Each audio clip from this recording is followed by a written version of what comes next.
और push pull legs का workout follow कर रहे हो तो इस वीडियो को थोड़ा ध्यान से देख लेना, क्योंकि हो सकता है तुम अपने गेन्स को मार रहे हो। पुश पुल लेग्स को चाहिए होता है प्रॉपर रिकवरी, प्रॉपर डाइट और प्रॉपर स्लीप शेड्यूल, और मुझे नहीं लगता कि एज अ स्टूडेंट हम ये तीनों चीज़ें एक साथ अपने आप को दे पाते हैं। पुश पुल लेग्स के अंदर में तुम अपनी एक मसल को पूरे वीक में 2 बार ट्रेन कर लेते हो, बट अगर तुमने अपनी स्लीप शेड्यूल में दिक्कत दी या अपने फूड साइकिल में कोई भी इशू किया डाइट के अंदर में, तो तुम्हारा पूरा शेड्यूल खराब हो जाएगा।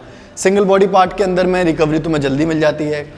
पुश पुल लेग्स के अंदर अगर एक दिन मिस करोगे तो पूरी साइकिल डिस्टर्ब होगी। सिंगल बॉडी पार्ट के अंदर में तुम एक दिन मिस करोगे तो बस तुम्हारी एक सिंगल मसल मिस होगी। अभी स्टूडेंट हो तो एज अ स्टूडेंट तुम अभी मसल्स के नाम याद कर रहे होंगे, एक्सरसाइजेस के नाम याद कर रहे होंगे और अपने प्रॉपर फॉर्म वर्कआउट के स्प्लिट की वो देख रहे होंगे। सिंगल बॉडी पार्ट के अंदर तुम्हारे इंजरीज के चांसेस भी अवॉइड हो जाते हैं काफ़ी ज़्यादा हद तक। तुम मसल्स की प्रॉपर फॉर्म सीख पाते हो, रिकवरी प्रॉपर ले पाते हो, और सिंगल पार्ट रहता है तो तुम्हारा एक ही मसल पे फोकस रहता है, माइंड डाइवर्ट नहीं रहता है इधर उधर। तुम्हें पता है आज तुम्हें चेस्ट मारनी है, इंक्लाइन, डिक्लाइन, फ्लैट, तुम्हें सारी एक्सरसाइजेस पता है चेस्ट की, वहीं तुम दूसरा पार्ट उसमें ऐड कर दोगे। पुश पुल लेग्स के अंदर पूरा हमारा पुश आ जाता है, चेस्ट भी आ गई, शोल्डर भी आ गए, ट्राइसेप्स भी आ गए। इतना सारी चीज़ें दिमाग के अंदर लेके चलोगे स्टार्टिंग के अंदर में तो मसल को बस टेंशन मिलेगी, रिकवरी और ग्रोथ उस लेवल की नहीं मिलेगी जिस लेवल की आप एक्सपेक्ट करोगे। ज़्यादा मेहनत मतलब मजदूरी में और बॉडी बनाने में बहुत कम डिफरेंस होता है, तो हमें मजदूरी पे फोकस नहीं करनी है, हमें बॉडी बनाने पे फोकस करनी है। तो थोड़ा स्मार्टली चलना है इस चीज़ को लेकर। कंसिस्टेंसी, प्रोग्रेसिव ओवरलोड और क्वालिटी ऑफ सेट, इन 3 चीज़ों से हमारी मसल ग्रो करने में ज़्यादा हेल्प मिलती है। कोई भी फैंसी स्प्लिट से हमारी मसल्स इतनी जल्दी ग्रो नहीं करती है। एज अ बिगनर हमारा मेन फोकस रहना चाहिए कि हम अपनी मसल्स को फील कर सकें, पहली चीज़। दूसरी चीज़, हम कौन सा बॉडी पार्ट ट्रेन कर रहे हैं हमारा एग्जैक्ट उस पर पेन आए। मैंने भी पीपीएल काफ़ी टाइम तक किया हुआ है और वो मैं हमेशा तभी फॉलो करता था जब मैं proper recovery, proper sleep, proper diet schedule को फॉलो कर पाऊँ।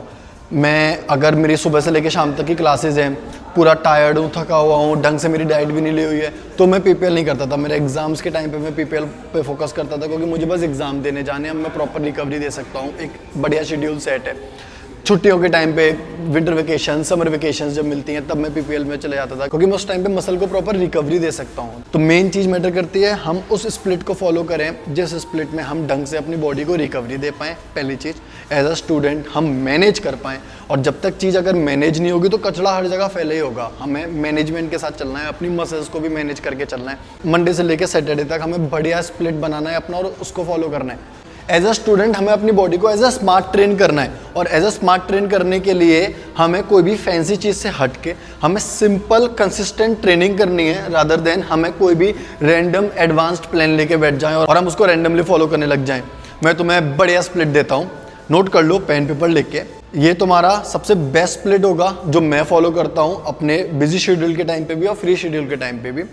मंडे चेस्ट और ट्राइसेप्स, जिसमें चेस्ट के लोगे तुम 5 से 6 एक्सरसाइजेस, ट्राइसेप्स के लेना 2 only pump.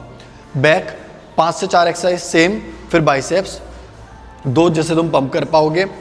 Next day shoulder, उसके नेक्स्ट डे आर्म्स, उसके नेक्स्ट डे लेग्स और उसके नेक्स्ट डे वीक मसल्स।